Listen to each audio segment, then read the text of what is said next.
Hello, this is Coach Xano Titan. Today I'm going to be reviewing King of 12 by Lucky Duck Games.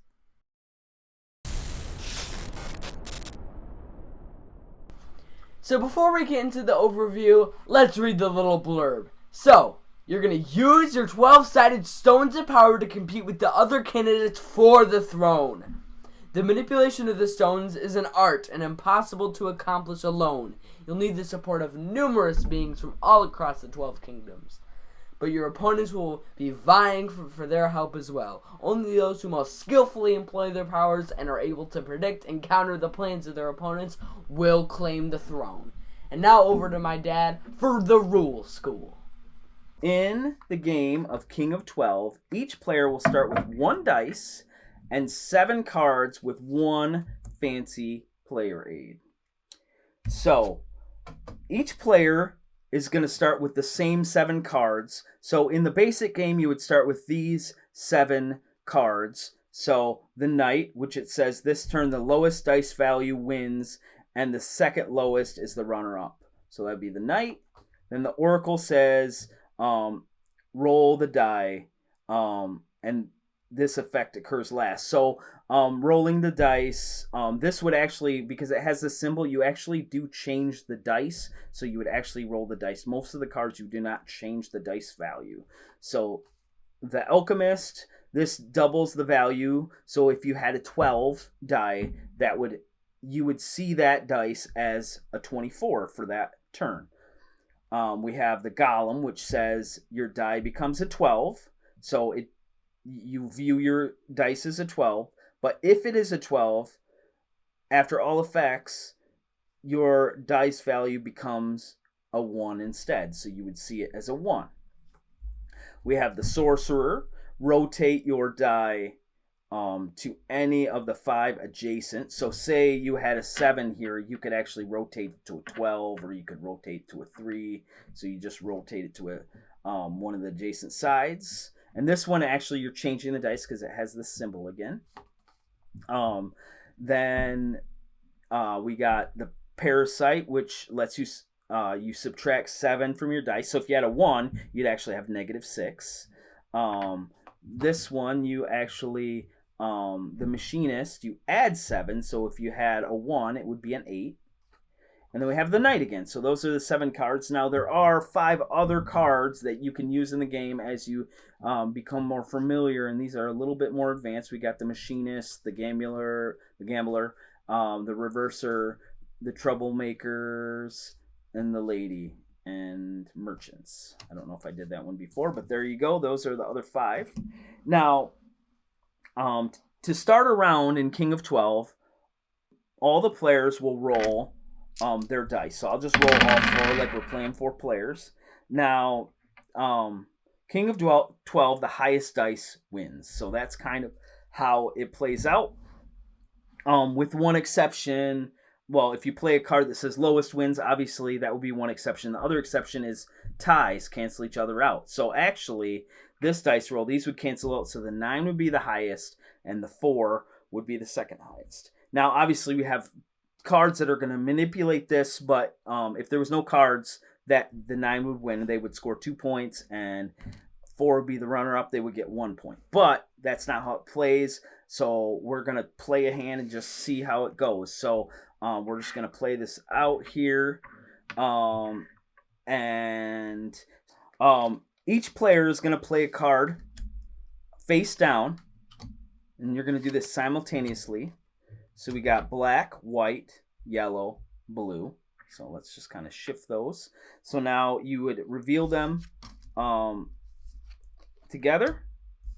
And so this would be the round here, or the turn. So this says the lowest value wins, and then the runner-up is second place. So this one doubles his dice, so he would have 8. This one says he can turn to an adjacent side, and this one says he adds 7. So if I did adjacent, I could actually, I couldn't get the lowest, but I could say do this, and then I would be the second, so the lowest would be the 4. So they would get 2 points. And then the 6 would get 1 point. So then each player would discard their card, and then the next turn would begin with each player again playing a different card. So if the next turn they played these cards, I think I have them in the same order, but so then the black would flip it over. They double their value, so that would be 18. This one says the lowest. Then this one would double its value, which would be 12. But just like the dice, they cancel each other out, so these don't count.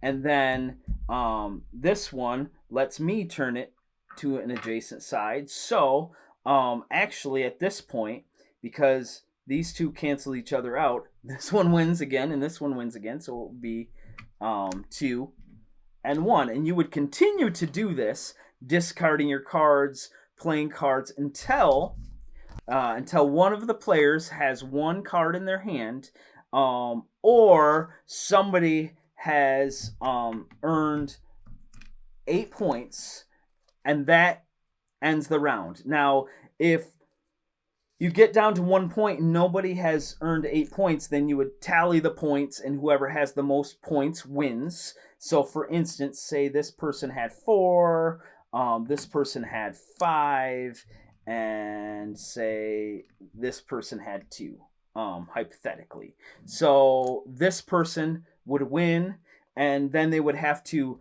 take all their 7 cards, and then they would discard one of their cards underneath their dice for the rest of the game. So they would lose 1 card, so they would have 1 less card than everyone else.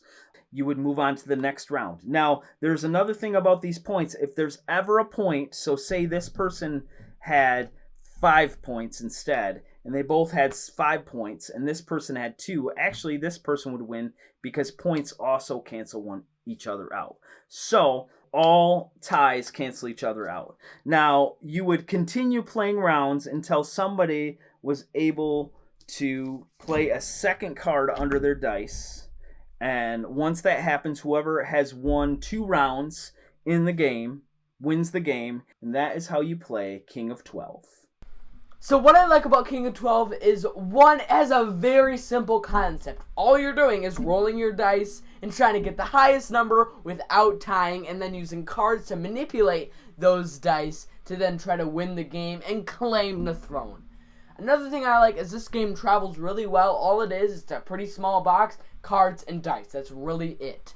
And you can just throw it in a suitcase, even in a Ziploc bag, and you can travel with it anywhere. Another thing I like is in the game you can kind of strategize and try to get in people's heads and be like, what do you think they're going to play? Are they going to play lowest dice number wins? Then you can play the -6, you know, things like that you can try to get into people's heads.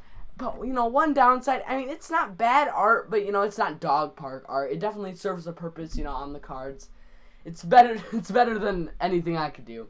But another thing is, actually, my dad and me took this to conventions, and we've had a lot of great experiences with several different people. It just went over well, like, every single time. This game works with every group. So that is what I like about King of 12. If you love this King of 12 review and you want to see more Lucky Duck game reviews, then please smash the subscribe button, smash the like button, and smash the notification bell so you can get notifications every time I post a video. Check out my Linktree that has my YouTube, of course, and my socials, Facebook and Instagram, where you can see more behind the scenes stuff or announcements for live streams, things like that. My Dice Tower playlist that you can see all the board game breakfasts I've been in. And my merch. Go buy my merch, please. And yeah, that is all I have for today. Bye.